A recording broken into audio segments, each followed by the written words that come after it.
Well, I was sitting here in Baltimore and it was snowing outside, but there's nothing much to do. So I figured, why not do a little astrology? I decided to look at President Obama's chart. And here we go. Here it is, as shown by Intrepid. And most of you know that I have two astrological subsystems, one called the vertical zodiac, and the other one's called the Decanate chart. Both can be seen in my site at astrologyfrontiers.com. So anyway, here is his natal chart.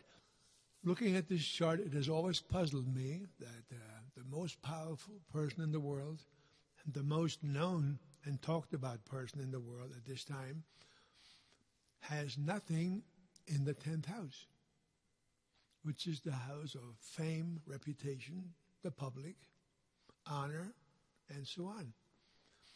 Now, I know that it doesn't have to be that there are planets in the 10th house.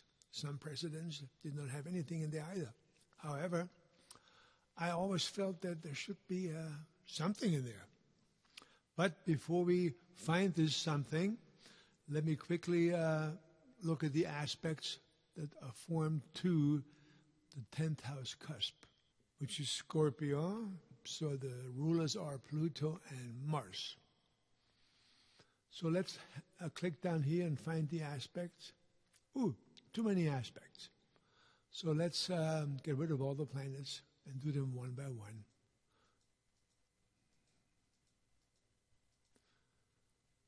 All right, let's have the Sun.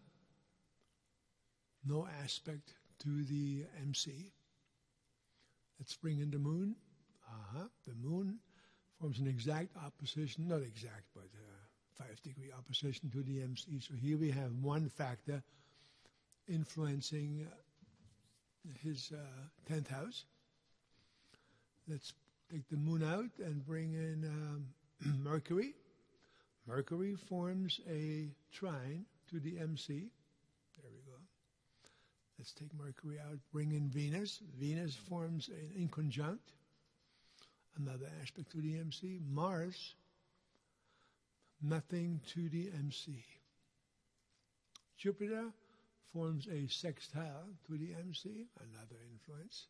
Saturn, nothing. Uranus forms a square to the MC. Neptune, nothing. To the MC, I mean. And Pluto, nothing to the MC. All right, so we do have aspects of various planets influencing the 10th house. However, like as I said earlier, I would still love to see a planet in the 10th house. 1, 2, or 3.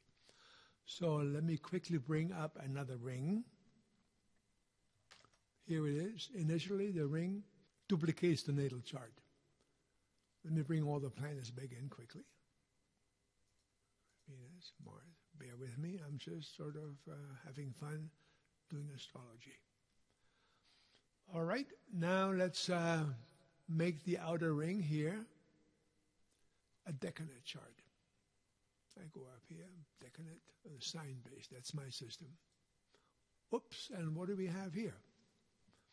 First of all, this is the natal chart. On the inside, the outer one is the decanate chart. And lo and behold, in the decanate chart, we have the Sun in the 10th house, forming a trine to his natal Sun, a trine to his natal Mercury, a trine to his decanate Mercury, and various other aspects. So, personally, I'm very happy about this because I always feel that when a planet is in the 10th house, that's a little stronger than aspects to the MC. Now, this is not a planet. These are not planets. These are what I call the decanate twins. But they're certainly sensitive points. Let me change this outer ring to the vertical zodiac and see what happens there. Vertical zodiac, birth.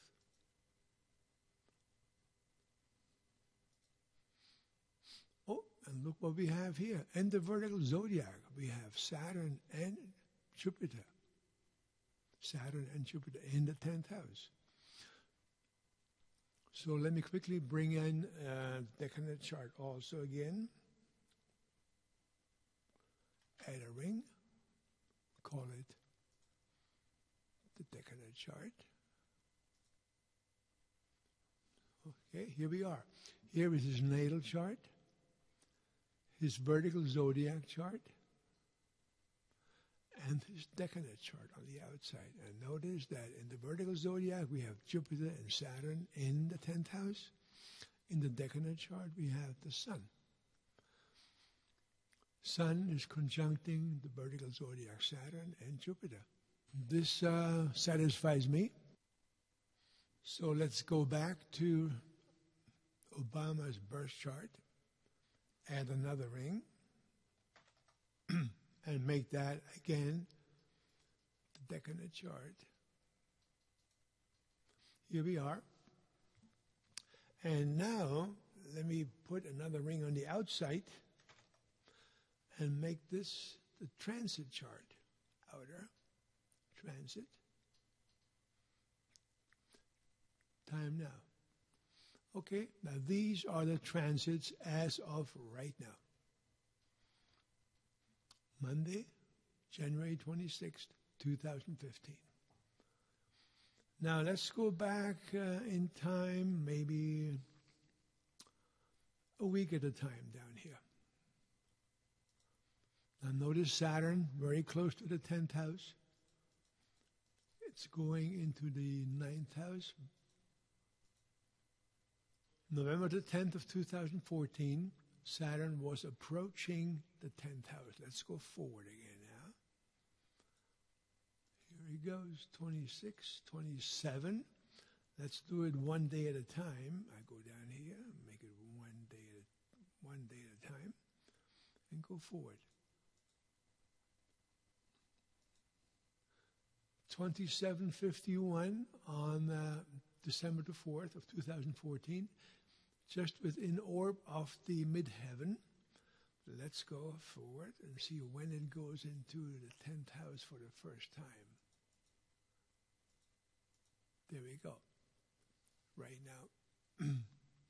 Saturn entered the 10th house for the first time on December the 14th, 2014. Let's go forward quickly. It is now in the 10th house, entered into Sagittarius, it keeps on going.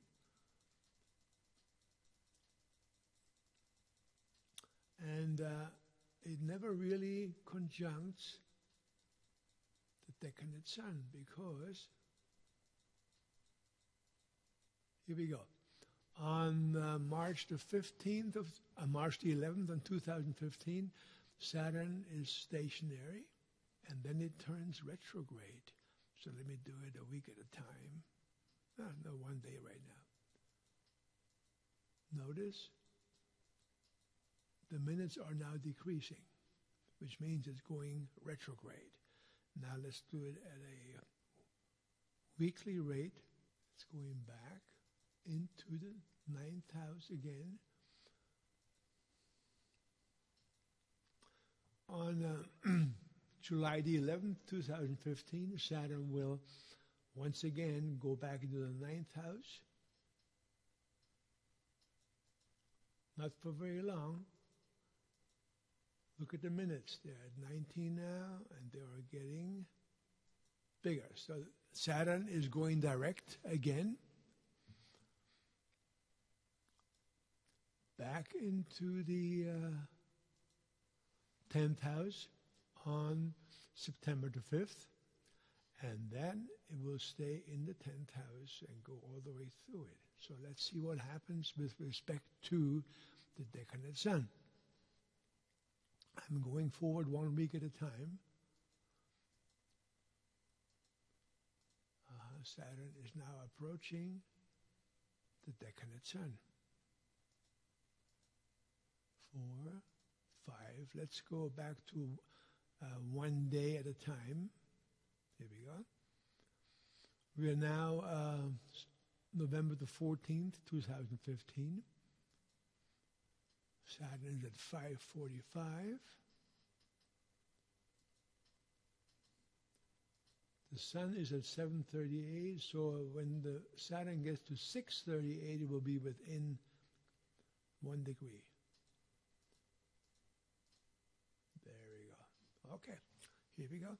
We have Saturn on November the 23rd of 2015. Saturn will be beginning its conjunction to the Decanate Sun. Notice Mercury right here is coming up right from behind. And notice also over here that the transiting Neptune is forming an exact square to his Decanate Sun. So let's go back, forward one more day. Now, Mercury is almost within orb. Let's go one more day. 6:56. Now, Mercury is at 7:34, 7:38. Exactly conjunct his Decanate Sun.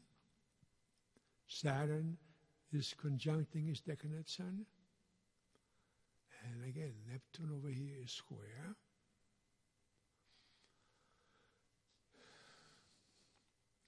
Why am I doing all this? Well, it should be interesting to note what occurs around November, from the 20th to about November the 30th, with respect to his Decanate Sun and the transiting Saturn and Mercury conjuncting it and transiting Neptune squaring it. Because natally there's nothing in the 10th house, so we have a new sensitive point here, the Decanate Twin. So if this is a valid point, something should be happening around between November 20th and November 30th with respect to his fame, his honor, his reputation. And we shall see. Thank you for your time. We'll come back to this as we get closer to November the 20th. Have a great day.